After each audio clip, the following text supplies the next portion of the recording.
Club Junta, building better Africa.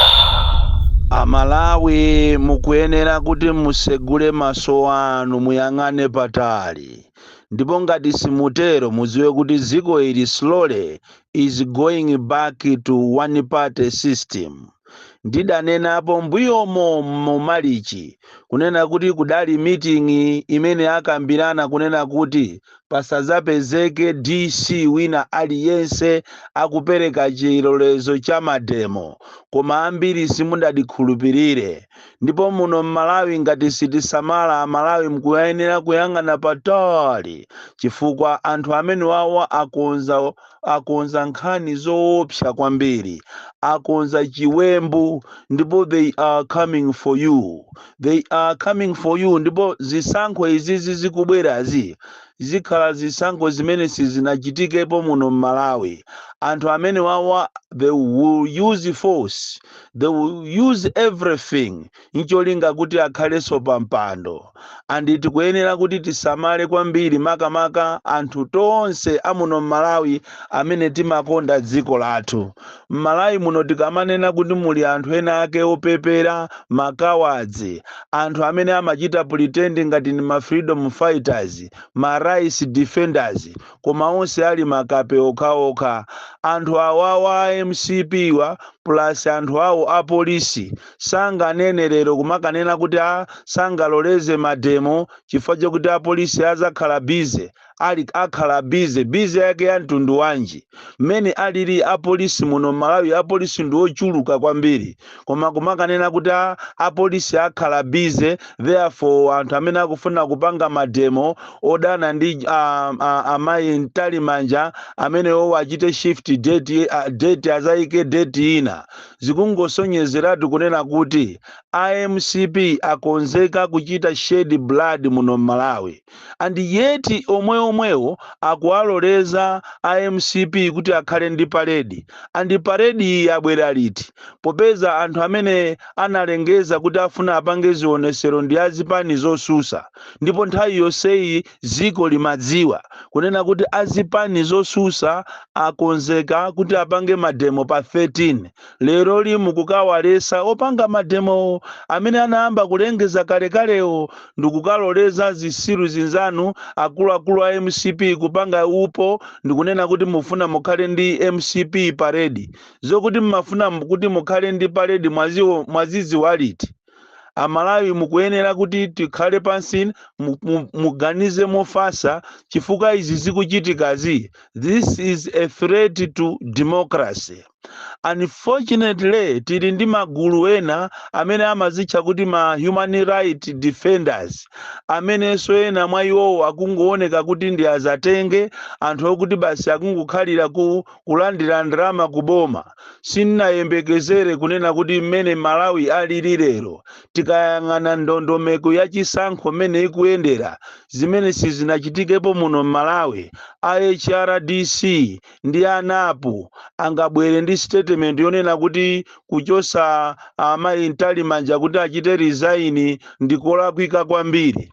Ndikunena makamaka HRDC mwina ANAPU, National Advocacy Platform, angobwera kumene ndi bungwe limene langobadwa mu nyengo imene ya kampeni ndalama zachulukai. Koma tikunena HRDC omwe aja ankapita pa nseu deire kumanena kuti Jeni Ansa achoke pa mpando. Lero omwe ajaso wa HRDC aja akunena kuti ayi Annabel Ntalimanja akuyendesa bwino ndipo amene asachoke.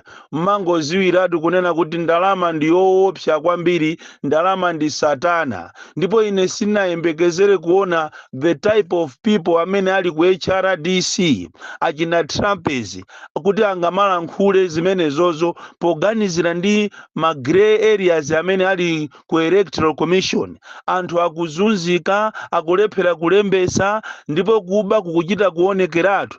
Panopa apeza system ina aboma akumanka mizimu na atolera ma ID kuwaona Amalawi umbuli kusaphunzira, kumanamiza kuti mutipase ma ID yanu tikupasani ngongole yanifi.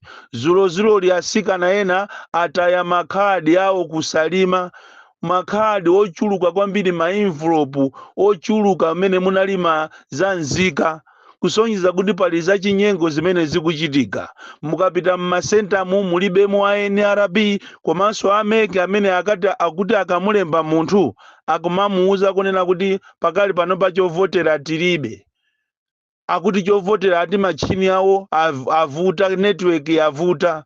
Ndi zisankho za mtundu wanji? Ndiye lero tizikamumva munthu wina ake azikanena kuti aye aujene Antalimanja asachite resign iyayi, asachosedwe pa mpando.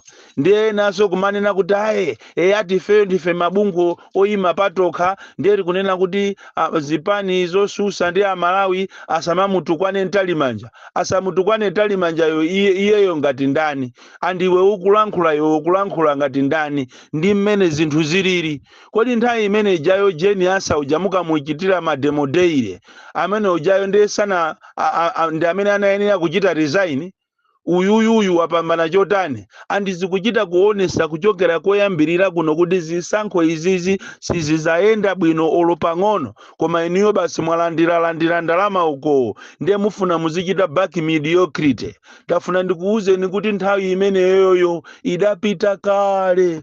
Ili nono ndi dziko la democracy, ndipo Amalawi anasukusula si Amalawi akale. Tafuna ndikuuzeni kuti ndalama zobwezi pano mukumangulandira ndikumadya m'mabungwe mwanumo, koma kuti muzilankhula stupidity, muzilankhula nonsense, Amalawi sitizalola zimenezozo. Ndikupempheni inuyo zipani zosusa kuti nthawi yakwana yokuti mupite ku khoti mukapange zinthu ziwiri. Number 1, mukatenge injunction ndi cholinga kuti anthu mademo apitirire. Number 2, mukatengeso injunction yolesa bungwe limene lili kuti lisiye kalembera amene iyi chifukwa akupanga za chinyengo, komanso ndiye kuti apanga contempt of court.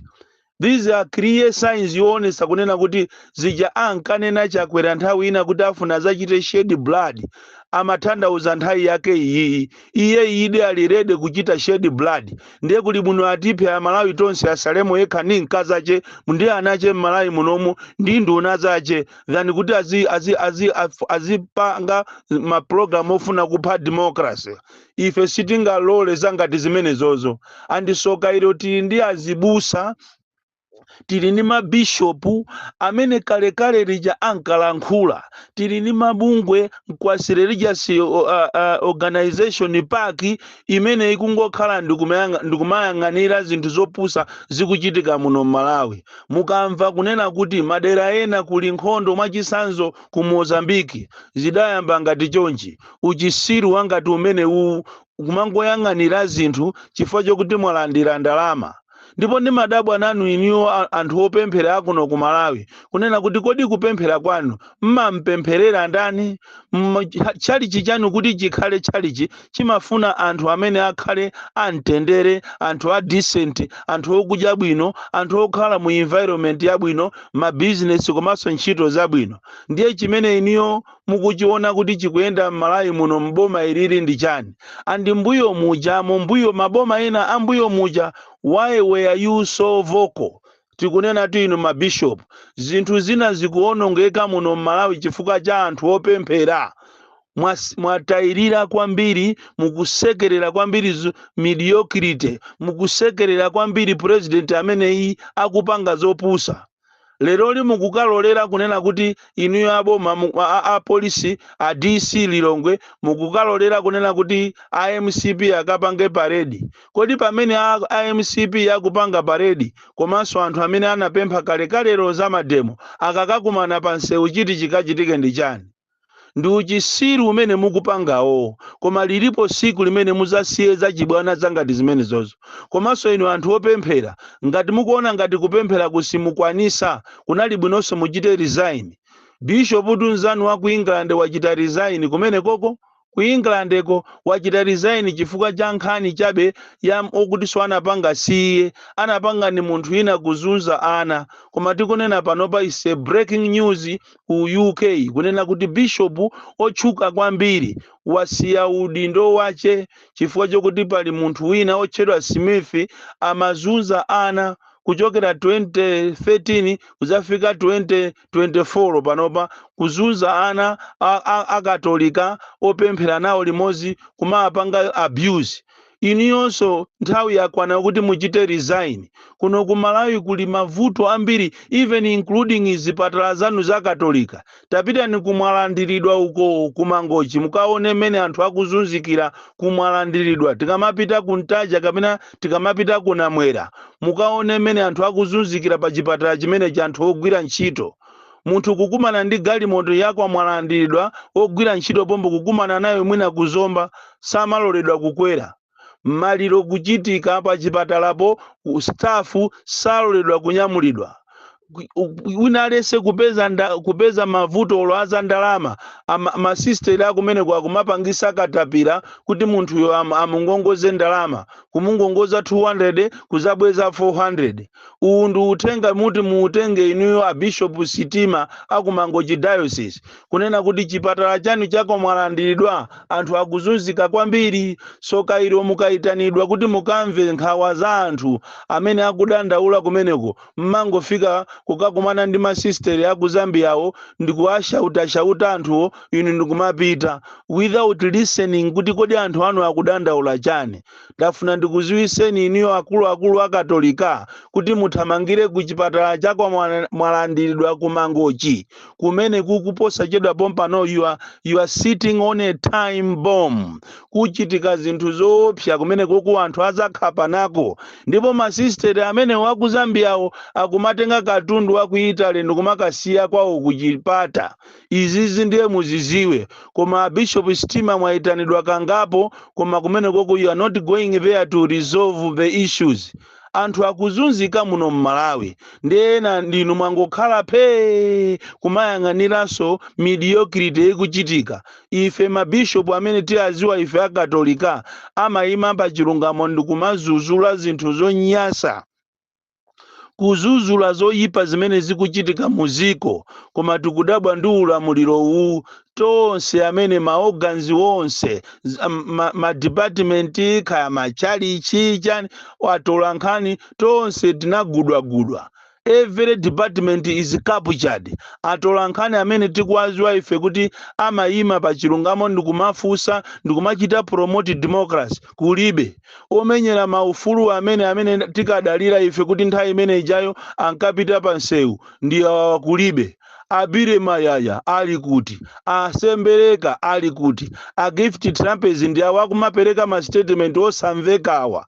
Umangoziwa kunena kuti Satana anayendadi wapansi kuchokera kunsanje kukafika kuchitipa ndikuoloka ndikumapita maiko ena kumene kusana musamale. Koma kunokokha kuno ku Malawi kuli Satana woopsa, ndipo Malawi munomo siku lina izakhala ngati mbiri kuti otuuza analipo koma ife kusamva kwathu. I don't believe kunena kuti zoona the whole government angamatutumuke kapena kufuna kuachita infringe anthu akufuna kupanga mademo pa zinthu zimene ndizopindulira ziko. Chisankho ichi si cha munthu, si cha chipani. Chisankho ichi ndi cha Malawi. Chisankho ichi si cha chipani, si cha MCP, ndi cha zipani zonse kuti anthu akasankhe munthu amene akumufuna. There is no need kuti niyo muzichite force kwa Malawi kuti mukasankhidwe pomwe ya Malawi sakukufunane. Mupange za chilungamo aliyense akamvotere munthu amene akumufuna. Osakhala izo mafuna kumabera a Malawi ndikumabweresa machini kokuchaicha komanso ndikumaopseza anthu. There is no way anthu angalolere zinthu zopusa zangati zimenezo. Ndiye ngati mukuona ngati simukwanisa kuli bwinonso nanunso muchite resign than kuti muziopseza Malawi. Ngati simukwanisa kuyendesa zisankho amayi Annabel Ntalimanja komanso wamkulu wa NRB, time to go is now. And izizi mukumalolera anyamatano a MCP kuti aziopseza anthuzi. Siku lake ndi limodzi muzazisiya Amalawi tu akafuna kunyunumuka. Siku lake ndi limodzi. It is very, very unfortunate kunena kuti we are living dangerously. This is the path that we have taken as a country, ziko la democracy. Kodi mukukakamira udindo panali tu anzanu pamene pompo. anzanu mapresident apita mbuyomu bwanji samapanga zopusa zangati zimene mukupangazi. Ifeyo sitingalolere ana obadwa kumene tikalolere kuti muzichitika zopusa muno Malawi. There is no way iniyo mukapangane kuti muzilesa mademo. Ine ndikupempheni inu azipani zosusa mupite ku court mukachose mukatenge injunction muchose zopusa zangati zimenezi. Komanso mukatenge ku injunction kapena kukasuma for contempt chifukwa zimene akupanga ndi chibwana kwambiri chachikulu. Chibwana ndipo Malawi muno anthu mukangati simusamalira anthu abandula namo munomo. Chisankho izi siziyenda bwino. If this is what you want to do. Bon Kalindo, the DC, mwana woopsa kwambiri, the most deadly and dangerous child from Njeza village, T.A. Mabuka, box 76 Mulanje, Malawi, Southern Africa. Club Junta, building better Africa.